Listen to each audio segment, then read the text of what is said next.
devoted chosen. Such misplaced zeal, their eyes remain closed to the true path. Not like you. Hey guys and gals, welcome back to another WoW video. Today we'll be covering 5 ways to farm. These methods help me gain the gold I have today. WoW has a lot of ways to farm, but these 5 I find very profitable and always reliable. Remember, this video is about ways to farm, not totals per hour. If you would like me to cover some of these spots, let me know. Before we get into that, make sure to hit that subscribe button and hit that bell button to get notified when I release my new content and all the juicy gold guides.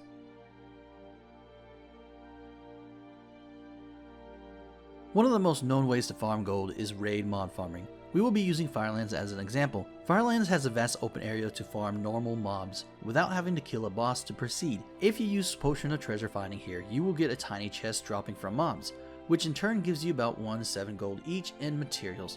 Clears can take up to 6 minutes, meaning you will not have to wait long for lockout or have one.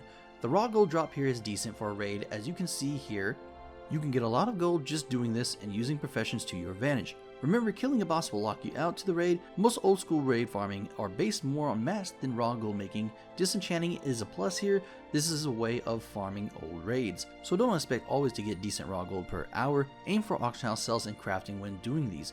As shown in the result, 10 Ember Silk bags per hour is what I got in Firelands. Now at the moment there are no bags on Prodmore, which means sales might be actually up for Ember Silk bags. Now this is kind of rare in a big server. You're really not going to see Ember Silk bags actually be sold out. They're always going to have some up, but take advantage of it if you see low, because they will be worth a lot more than they're actually worth right now.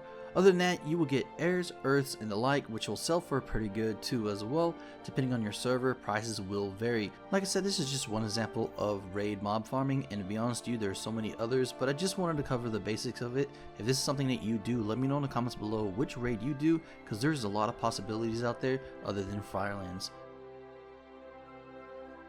Dungeon clears, old, new alike. This is a staple of farming. You set the dungeon to normal, full clear the dungeon. Either you sell all to the vendor like Freehold and Skyreach, or you sell to the auction house like Old World Uldaman. Either way, the concept is the same.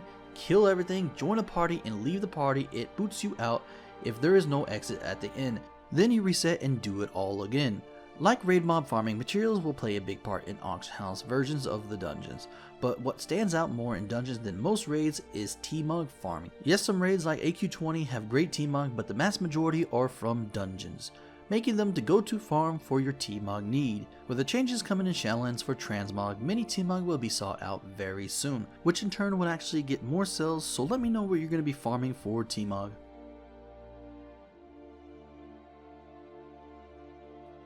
Now we're getting into unique farms most don't know or try. These I call as mount farming. For these spots, I actually drop mounts and are tied to Azerite World Quest. Now as you can see, I'm doing a spot in Stormsong. This spot mob drops a mount known as Goldmane's Reigns, which is very rare drop. Few key aspects of the spot: these mobs spawn faster, spot is empty of players unless World Quest. When World Quest is up, it's better even knowing others are there. Reason for this is World Quest spawn rates are higher than normal ones. Remember, most if not all World Quest spots, either it be Legion or BFA, have a time limit, so take advantage of this. The sister location is in Vol'dun, and the mobs drop Dune Scavenger. As in the line side, these mobs spawn fast, but way faster when World Quest is up.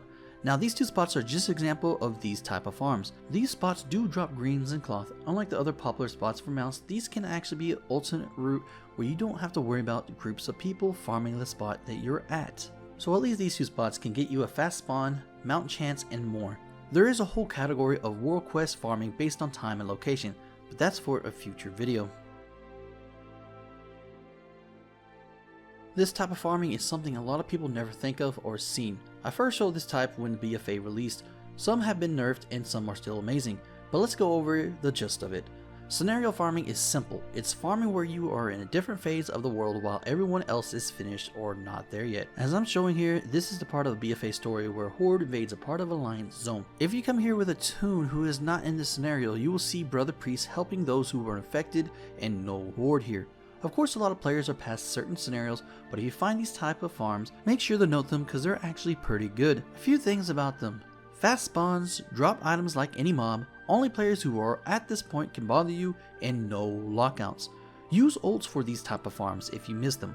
There are a lot of good ones out there. That said, you've done something like this, let me know in the comments below, and what is your favorite scenario?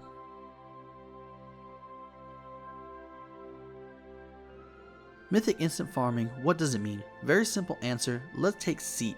First boss blocks your way to a vast army of mobs, and usually if you went and killed this boss and went to the next room and so forth, you would be locked out. Not with this technique. Mythic resets are a thing, but not as you would normally think. First clear all the first boss area in Seat, then head to the second part, kill everything but the portal guys. After that, make sure to leave the dungeon. Now you can do one of two things. Wait 15 to 20 minutes by doing another farm, or get on another tune, clear, then log off and clear with third tune. Either way, log back on to your first tune and go into the dungeon, and you'll notice that every single mob is back in room 2. This can be done in any raid and used to your advantage. There are a few spots that are just plainly amazing that I think you should try. I suggest you actually equip Zookeeper because I find that a lot of pet goodies drop from actually this dungeon. It's strange, but hear me out on it. You can get a lot of pet goodies here. Now let me know if you're going to be trying this on any other raids or any other dungeons or anything like that. I would like to see what your experience is on this type of farming.